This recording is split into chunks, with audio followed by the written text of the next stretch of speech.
En ce qui concerne l'armée, de Vadaï, que si on n'est pas quelqu'un qui étudions vraiment la Torah dans les yeshivot et dans les kolélim, est-ce qu'il y a lieu d'aller servir son pays? Vadaï Sheken, c'est évident que oui.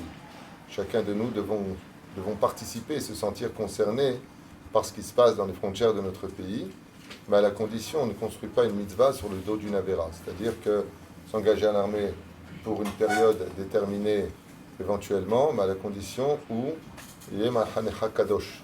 L'endroit où on se trouve ne nous fait pas tomber de notre judaïsme. Et c'est pour cela qu'il y a Netzach Yehuda et plusieurs lieux dans l'armée aujourd'hui qui ont été adaptés justement pour ceux qui ne comptent pas qui continuent à être avraires ou qui ne comptent pas continuer la yeshiva. Et donc dans ce cas-là, comme l'ont fait certains de mes enfants, ils se retrouvent avec des hommes, avec le temps de faire la prière de Shacharit, Mincha et Arvit, d'étudier aussi la Torah. Il y a des cours de Torah qui sont donnés, et comme Netzach Yehuda. Et donc dans ce cas-là, ils pourraient servir dans l'armée. Il va dire que les filles à Halacha, selon la Halacha, les femmes n'ont pas le droit de servir dans l'armée d'Israël. Même Baba Saleh Alav Shalom disait que le Shirut Leumi a évité.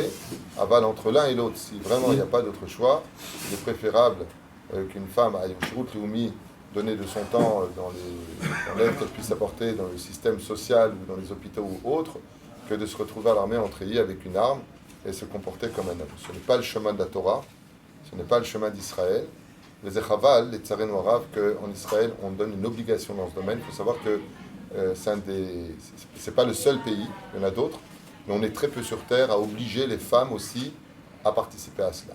Ça a des conséquences qui sont dramatiques par la suite, un comportement qui n'est pas forcément celui qu'on attendait d'une bâtisse Israël, beaucoup plus de côté homme qui s'impose dans le comportement, et ça fait peur. Zechaval, aval malgré tout, bevadaï, que je rouche mort, benot Israël ou bnei Israël, bacher Usham, aval zelo, derech à Torah. Une vraie bâtisse Israël n'a rien à faire dans l'armée. Il y a assez d'effectifs, surtout qu'on n'est plus à l'époque des épées et des lances, on est à l'époque des bombes, des missiles. Donc tous ces effectifs de Shivion, Srouyot, de l'égalité entre les hommes et les femmes peuvent exister à travers le respect, à travers bien entendu le partage, et pas à travers des choses que la halakha nous a interdit. L'otiblash gever, sauf dans un cas pikuach nefesh, on était tous attaqués, alors les hommes, même les enfants et les femmes prendront les armes pour se défendre. Alors dans le cas échéant, il n'y a pas besoin de cela.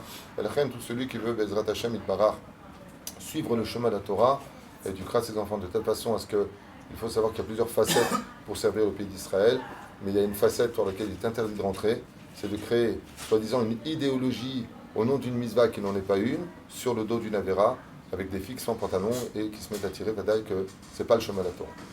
Mamash, l'eau, surtout qu'il y a assez d'effectifs, je vous l'affirme, les journaux le disent eux-mêmes, il y a assez d'effectifs.